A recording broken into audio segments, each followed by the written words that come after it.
नमस्कार सर्वांना. सर्वप्रथम श्री स्वामी समर्थ. तर स्वागत आहे आपल्या चॅनलच्या एका नवीन रेसिपीमध्ये. तर आज मी तुम्हाला कोकणी पद्धतीने वाटण कसं बनवायचं हे सांगणार आहे. तर हे जे वाटण आहे ते नॉनव्हेजमध्ये असू द्या किंवा कोणती कडधान्यांची भाजी असू द्या किंवा फळभाजी असू द्या, प्रत्येक भाजीमध्ये हे वाटण टाकल्याच्या नंतर भाजी चव अजूनच वाढते.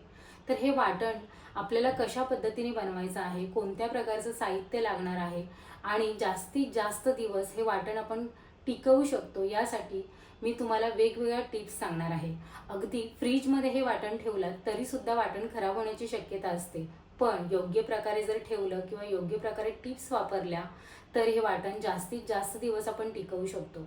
आता वाटण कसं बनवायचं हे मी तुम्हाला दाखवणार आहे आणि या वाटणापासून वेगवेगळ्या प्रकारच्या रेसिपीज मी तुमच्यासोबत शेअर करणार आहे. आपल्या चॅनलवरती कोकणी पद्धतीने बनवलेल्या वेगवेगळ्या प्रकारच्या रेसिपी मी तुम्हाला दाखवणार आहे. तुम्हाला जर कोणती रेसिपी बघायला आवडत असेल ती सुद्धा मी बनवून दाखवणार आहे. तर आता वाटणासाठी आपण काय काय साहित्य घेतलेलं आहे हे डिटेलमध्ये बघूया आणि वाटणाची एक एक स्टेप आपण फॉलो करत वाटण व्यवस्थित वाटण्यासाठी लागणारं साहित्य आपण बघूया. इथे मी 4 ते 5 मध्यम आकाराचे कांदे कापून घेतलेले आहेत. कांदे अगदी पातळ पण नाही आणि जाड पण नाही, असे उभे कटिंग करून घेतलेले आहेत. त्याच्यानंतर घेतलेलं आहे खोबरं. हे सुकं खोबरं आहे किसलेलं. 1 ते 1.5 वाटी सुकं खोबरं घेतलेलं आहे. त्याच्यानंतर घेतलेल्या आहेत लसणाच्या पाकळ्या आणि धने घेतलेले आहे, बडीशोप घेतलेला आहे, लवंग आहे, त्याच्यानंतर काळी मिरी घेतलेली आहे आणि दालचिनी. आता हे सगळं एक एक करून आपण भाजून घेऊया. व्यवस्थित आपल्याला भाजून घ्यायचं आहे. आता मी गॅसवरती लोखंडाचा तवा ठेवलेला आहे. तुम्ही कढई किंवा अजून पॅन वगैरे वापरू शकता. आता हा तवा चांगला तापलेला आहे. त्याच्यामध्ये सगळ्यात पहिल्यांदा आपल्याला खडे मसाले टाकायचे आहेत. बघा, धणे, बडीशोप आहे, लवंग, दालचिनी आणि काळी मिरी. तर हे सगळं व्यवस्थित आपल्याला भाजून घ्यायचं आहे. अगदीच करपवायचं नाही आहे आपल्याला. बघा, अशा पद्धतीने आपल्याला हे सगळं भाजून घ्यायचं आहे.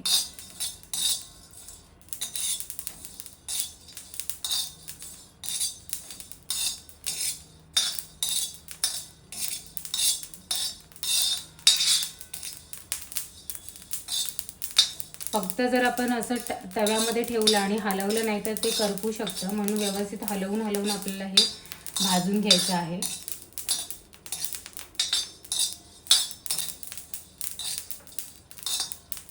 आता हे व्यवस्थित भाजल्याच्या नंतर आपल्याला एका ताटामध्ये काढून घ्यायचं आहे.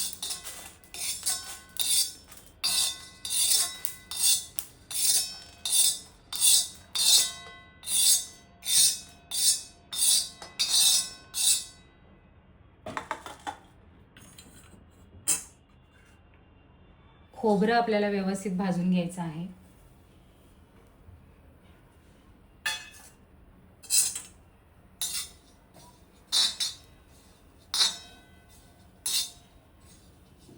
थोडंसं लालसर रंगापर्यंत आपल्याला हे खोबरं व्यवस्थित भाजून घ्यायचं आहे.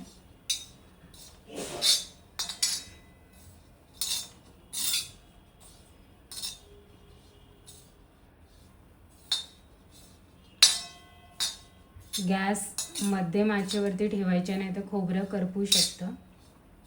तर बघा, लगेच थोडं थोडं लाल झालंय.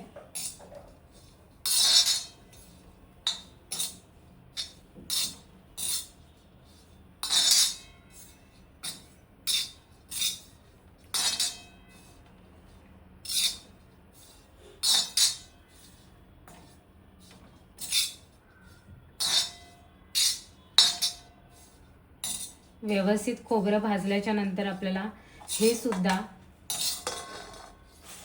ताटात काढून घ्यायचं आहे.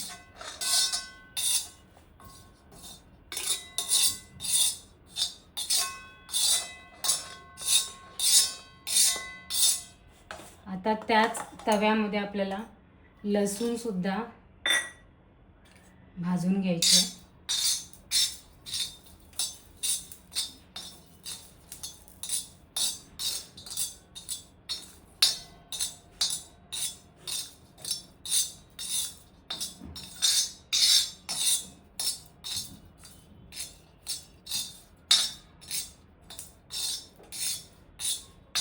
थोडीशी लसूण भाजल्याच्या नंतर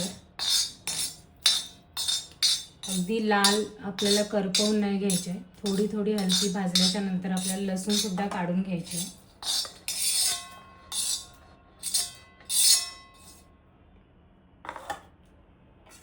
आता आपल्याला कांदा भाजून घ्यायचा आहे.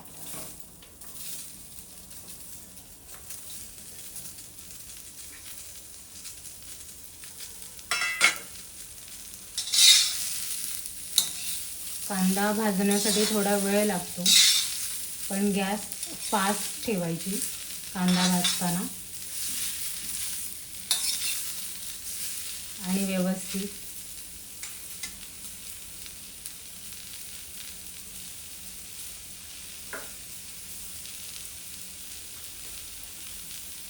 थोडंसं तेल टाकायचं.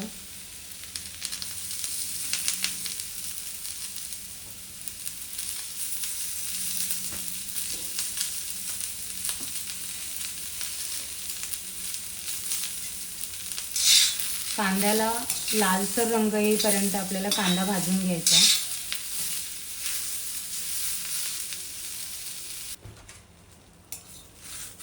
बघू शकता व्यवस्थित कांदा भाजलेला आहे, अगदी लालसर खरपूस भाजलेला आहे. आता हा कांदा आपल्याला त्याच ताटामध्ये काढून घ्यायचा आहे.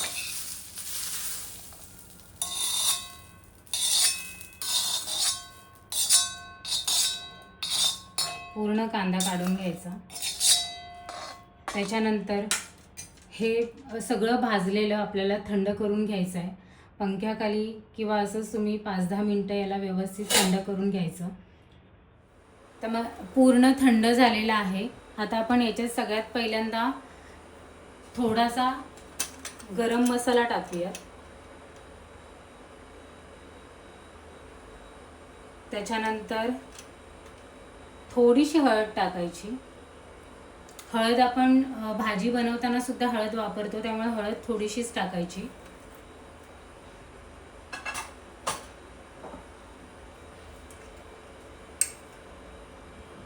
त्याच्यानंतर आपल्याला टाकायचं आहे मीठ. मीठ टाकल्यामुळे काय होतं, मसाला जास्तीत जास्त दिवस टिकतं, बुरशी वगैरे पण येत नाही आणि चव जशीच्या तशीच राहते. त्यामुळे आपल्याला मीठ सुद्धा टाकायचं आहे. आता हा सगळा व्यवस्थित एकजीव करून घ्यायचा. अशा पद्धतीने सगळं एकत्र करून घ्यायचं.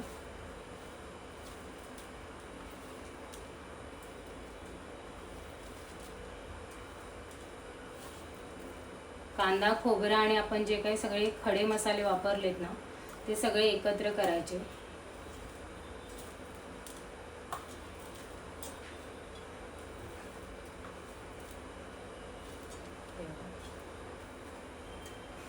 आता मिक्सरच्या भांड्यामध्ये आपल्याला एक बॅचेसमध्ये किंवा 2 वेळा आपल्याला हे लावून घ्यायचं आहे. आता भांडं जर मोठं असेल तर सगळं एकत्र सुद्धा आपण लावून घेऊ शकतो. आता माझ्याकडे मोठं भांडं आहे, तर मोठ्या भांड्यामध्ये मी सगळं एकत्र लावणार आहे.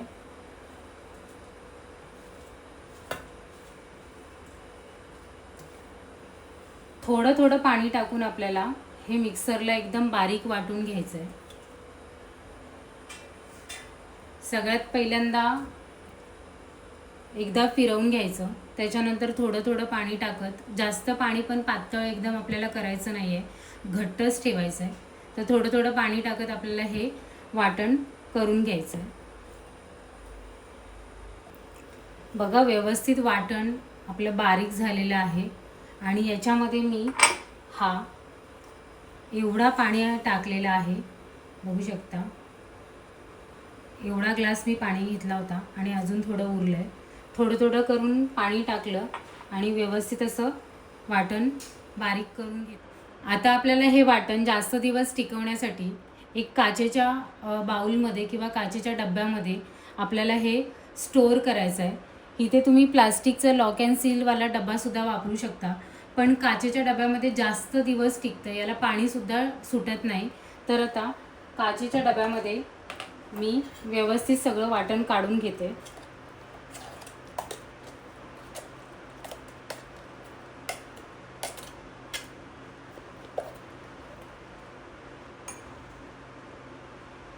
बघा सगळं वाटण मी डब्यामध्ये काढून घेतलं.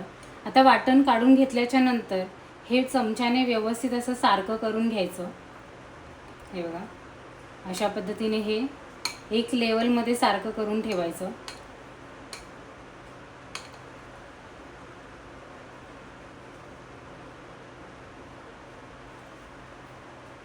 आणि ह्याला झाकण लावून आपल्याला फ्रीझरमध्ये ठेवून द्यायचं आहे. आता फ्रीझरमध्ये ठेवल्याच्या नंतर आपण हे 10-15 दिवस आरामात वाटण ठेवू शकतो आणि जेव्हा हवं असेल तेव्हा आपण याची भाजी बनवू शकतो. तर आता वाटण जास्त दिवस टिकवण्यासाठी डब्बा हा फ्रीझरमध्ये ठेवायचा. त्याच्यानंतर आपण जेव्हा पण भाजी बनवणार असो किंवा जेवण करत असणार तेव्हा वाटण लागेल, तर आपल्याला वाटणाचा डब्बा हा थोडा वेळ आधी बाहेर काढून ठेवायचा आहे. आणि बाहेर काढून झाल्याच्या नंतरला वाटण डब्यातून काढण्याची सुद्धा एक ट्रिक आहे. तर त्या पद्धतीने जर आपण वाटण काढलं आणि परत तसंच ठेवून दिलं तर जास्तीत जास्त दिवस तुम्ही वाटण टिकवू शकता. अजिबात कुठेही पाणी सुटणार नाही. समजा आपण अशा पद्धतीने वाटण काढलं डब्यातून, तर इथे जो गॅप उरतोय तिथे पाणी साचण्याची शक्यता असते, म्हणजे फ्रीजमध्ये सुद्धा वाटणाला पाणी सुटू शकतो. पण ते जर आपण अशा लेवलने वाटण ठेवलेलं आहे आणि काढताना सुद्धा अशा लेवलनेच आपण वाटण काढलं तर त्याला पाणी सुटणार नाही. म्हणजे पाणी सुटण्यासाठी कुठूनही जागा उरत नाही आहे डब्यामध्ये, त्यामुळे पाणी सुटत नाही. तर जास्तीत जास्त दिवस अशा पद्धतीने आपण वाटण टिकवून ठेवू शकतो. आणि या वाटणापासून आपण मच्छीचा सार असू द्या किंवा कडधान्यांची भाजी असू द्या किंवा कोणती फळभाजी असू द्या, कोणत्याही प्रकारच्या भाज्या आपण या वाटणापासून बनवू शकतो. आणि अगदी कमीत कमी वाटणामध्ये ग्रेव्ही टाईपमध्ये भाजी तयार होते. आणि कोकणामध्ये जास्तीत जास्त करून या वाटणाचा वापर केला जातो. आणि या वाटणापासून बनलेली जी भाजी आहे ती एकदम चवदार आणि चविष्ट बनते. तर अशाच पद्धतीने तुम्ही सुद्धा वाटण तयार करून बघा आणि त्याच्यापासून भाजी बनवून बघा. एकदम स्वादिष्ट भाजी लागते. आणि अशाच प्रकारच्या टिप्स वापरून जर का तुम्ही वाटण ठेवलं तर जास्तीत जास्त दिवस वाटण टिकू शकतं आणि कुठल्याही प्रकारची बुरशी किंवा पाणी सुटत नाही. तर वाटणाची रेसिपी तुम्हाला कशी वाटली हे तुम्ही कमेंटमध्ये नक्की सांगा.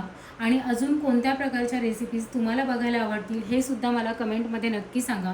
व्हिडिओ जर तुम्हाला आवडली असेल तर व्हिडिओला लाईक करा, शेअर करा आणि चॅनलवरती जर नवीन असाल तर चॅनलला नक्की सबस्क्राईब करा. भेटूयात आपण पुढच्या नवीन रेसिपीमध्ये, नवीन व्हिडिओमध्ये. तोपर्यंत सर्वांना श्री स्वामी समर्थ. जय जय स्वामी समर्थ.